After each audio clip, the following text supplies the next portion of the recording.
12 години затвор за Васил Јованов за сообраќајката во која смртно ја прегази Фросина Кулакова, објави судиката Снежана Марковска.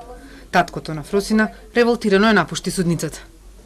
Судот, обвинетиот, го осудува на казна затвор во траење од 12 години. Согласно членот 47 од Кривичниот законник, во изречената казна затвор на обвинетиот му се засметува и времето поминато во притвор, сметано од 31.2025 година од 2 часот и 20 минути.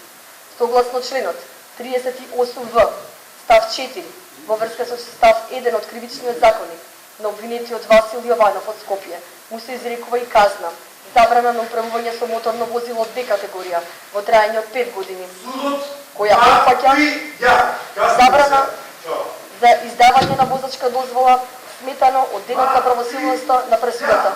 Тоа што бил студент, млад човек и спортист, тоа што призна вина и се извини, беа меѓу олеснителните околности за Јованов. Како отежителни судиката го посочи неговиот поранешен живот, другите сообраќајни прекршоци, правосилната пресуда за трговија со дрога. Наместо да се одврати од било какви понатамошни судири со законот, токму во периодот додека го чекал правосилниот исход од таа постапка, истиот, дрско и безобзирно, посегнал да управува со моторно возило, без да има возачка дозвола, а кој со законот изрично му е забрането, седнал за воланот под дејство на алкохол и со количина на алкохол во организмот, кој многократно ја надминува границата предвидена во законот за возачи кои не поседуваат возачка дозвола.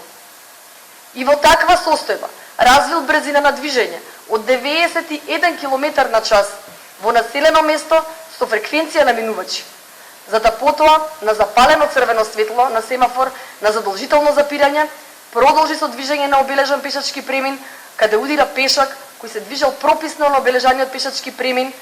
Таткото на Фросина и пред судницата извикуваше багро судска затвор за вас. Потоа во изјава за медиумите порача дека пресудата е срамна и тажна и не исклучи протести. Следните протести ќе треба со црвени раце да го излепиме цел суд. Судиите кога ќе излегуваат од судница, ќе ги чекаме и со црвени крвави раце да ги излепиме како минат. Само така може да се свести ова, немам друг збор, судство која што ги штити мафијашите.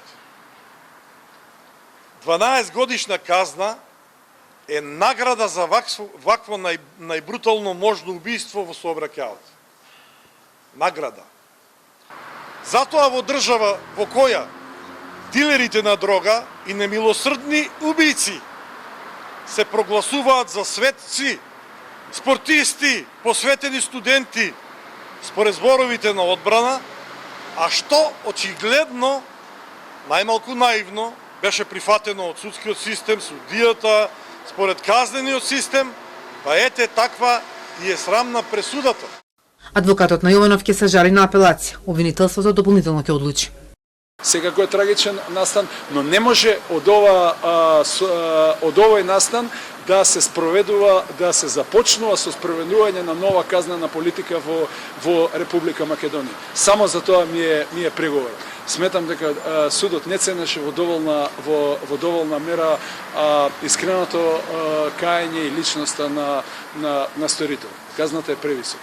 Беше изречена казна затвор, која што во историјата на овој суд за ова кривично дело и кога станува збор за една почината, една жртва, не била досега изречена, а сметајќи на висината од 12 години казна затвор, сепак јас обвинителството го задржува правото на жалба и да бара и повисока казна затвор.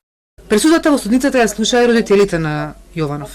Судиката му изрече забрана за управување моторно возило во рок од 5 години по правосилност на пресудата.